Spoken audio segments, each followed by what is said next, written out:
To the lighthouse, my friend, I bless your words and education. Lighthouse, my friend, just go,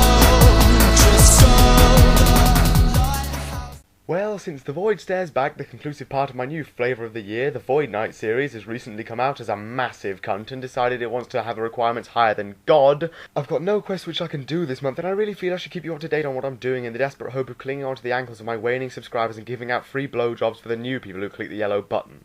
So I'm going to review a quest that I feel should be reviewed before I repress the memory of doing it entirely. Mourning's End Part 2. Surprised? I thought you would be. Ask anyone in RuneScape what's the most annoying quest in the game and they'll probably give you a small song and dance routine in order to articulate their hatred of Mourning's End Part 2.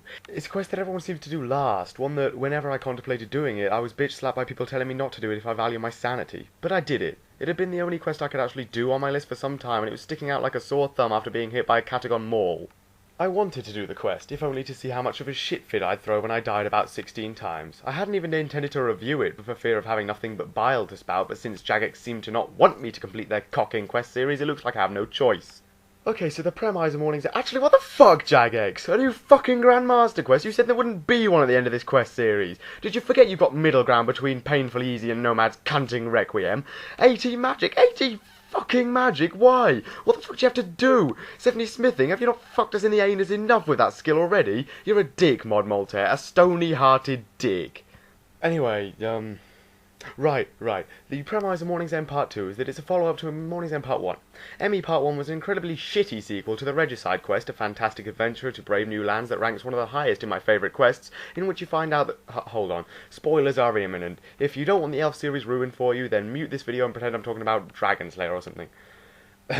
In which you find out that the Mourners of West Idor are actually all elves from Privdinas, I'll just let you find your eyes in case they all fell out, who fabricated the plague so that they could get captured workers in order to dig a tunnel to find the ancient Temple of Light, which will allow them to do... something. If it expands on it during the quest, it's so shrouded in boring dialogue and sheep shit that I've forgotten about it, but I have just looked it up and apparently what they want with it is not mentioned in the quest, which just makes it all the shitter, really. ME Part 1 sees you painting sheep with a bazooka-like contraption for no other reason other than allowing players to have a fucking bazooka and little else, really. ME Part 2 can be done virtually straight after the quest, but next to nobody does it straight away, and it's mainly because of the hype as far as I can tell. I had testimonials from like 6 people, and each one had told me in a slightly different way that if I attempted Mourning's End Part 2, I would surely shove my own penis into my eyes before completing the quest. This is nothing new. I mean, most people warn me about doing quests or other tough challenges. When I did Desert Treasure, for example, I couldn't move for people offering me friendly advice and sharks, and when I fought Collodion in the mage training arena, I had a personal wardrobe advisor who told me which things I should and should not wear to maximise the time I stayed alive. And both of those things were far easier than expected. I thought Mourning's End would be different because of the sheer number of people giving me their condolences and making the sign of the cross when I said I was doing it, and it's true. Everyone in RuneScape hates this quest, regardless of whether they've done it or not. Even I made a reference to it in the past video, and that was long before I even thought about doing it. So is it as tough as everyone says?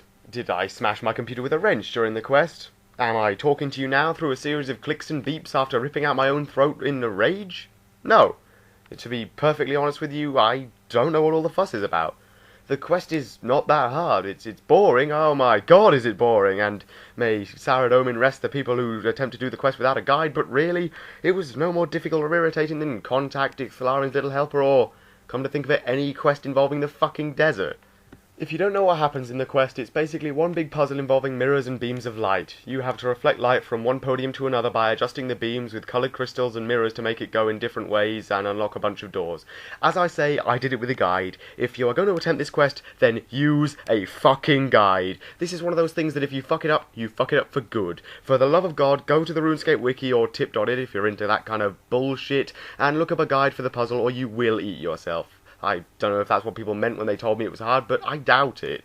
What seemed to really get on everyone's hump is the added nuisance of level 73 shadows, who are always aggressive and can hit quite high. This I can somewhat understand. There isn't much inventory space for food, and it can be annoying to check a guide only to hear your character tussling with a shadow like a schoolyard scrap. But is that justification for the title of most irritating quest ever? I don't think so. I mean, I'm a big quester, and I'm certainly not the calmest of people when it comes to difficult puzzles. I'm sure you'll all know of my opinion of Elemental Workshop Part 3 and its arse-gobbling shitness, but this quest didn't really get me frazzled in the slightest. Does that mean that everybody is wrong and the quest is actually incredibly easy? Well, do it and you can be the judge. I did it with few problems, came close to death about once, and the only thing I got annoyed about was having to go back and forth from Ardoyne so many times, so I don't know.